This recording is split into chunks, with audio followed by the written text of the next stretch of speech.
नदी में तब्दील हुआ पूरा शहर। क्यों देश में हर जगह हो रहा है ये हाल? भारी वर्षा ने पूरे देश में हाहाकार मचा दिया है। बादल इस बार इतनी अधिक वर्षा कर रहे हैं कि मैदानों से लेकर पहाड़ों तक हर जगह जल भराव हो गया। वर्तमान स्थिति के अनुसार आने वाले दिनों में मानसून की सक्रियता बनी रहेगी। हालांकि बारिश के दौरान मुख्य समस्या जल भराव की है, जिसके कारण कई शहर तालाबों और नदियों में परिवर्तित हो गए हैं। कुछ शहरों के अधिकांश क्षेत्र जलमग्न हो चुके हैं। जी हाँ, मैं बात कर रहा हूँ कर्नाटका के बेंगलुरु के कुछ क्षेत्रों में अत्यधिक वर्षा के कारण बाढ़ की स्थिति उत्पन्न हो गई है।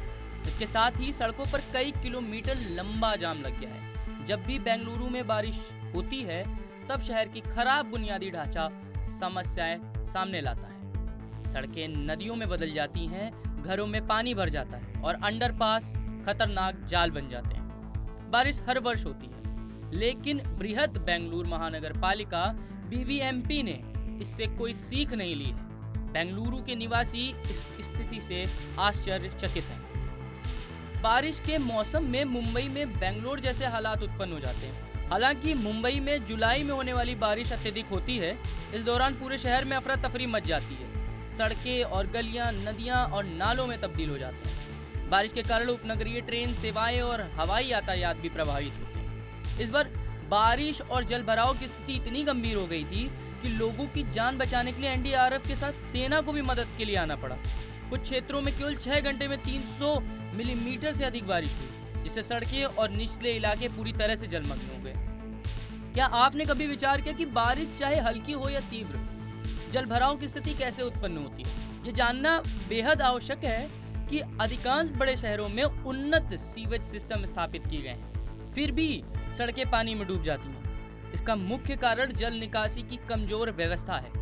अधिकांश शहरों में सीवेज सिस्टम पर करोड़ों रुपए खर्च किए जाते हैं। प्रशासन का दावा होता है कि बारिश के दौरान नागरिकों को जल भराव का सामना नहीं करना पड़ेगा, लेकिन जल निकासी के अत्यंत कमजोर व्यवस्था के कारण ये सभी दावे विफल हो जाते हैं। जब तेज बारिश होती है तो ड्रेनों से पानी सीवर लाइनों में या गलियों या सड़कों पर आ जाता है।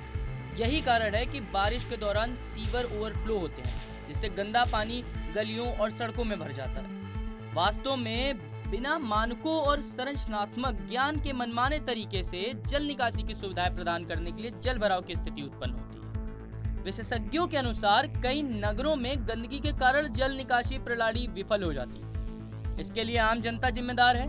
वास्तव में लोग पॉलीथीन और अन्य कचड़ों को सड़क पर फेंक देते हैं। बारिश के समय यह कचरा नालियों में जाकर उन्हें अवरुद्ध करता है। इसके परिणाम स्वरूप पानी नालियों के माध्यम से बाहर निकलने के बजाय सड़कों पर जमा होने लगता है। इस समस्या से बचने के लिए बारिश के मौसम से पहले नालियों और नालों की सफाई आवश्यक है। इसके साथ ही नालियों का इस प्रकार डिजाइन किया जाना चाहिए कि उनमें कचरा ना फंसे।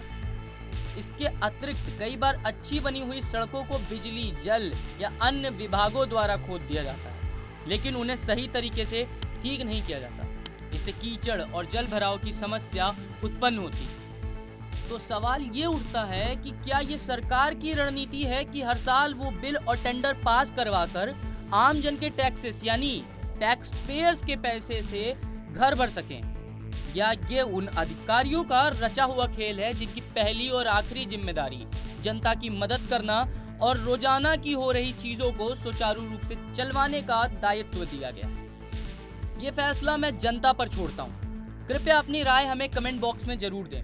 तब तक के लिए ऐसे ही देश दुनिया की तमाम खबरों के लिए देखते रहें पंजाब केसरी।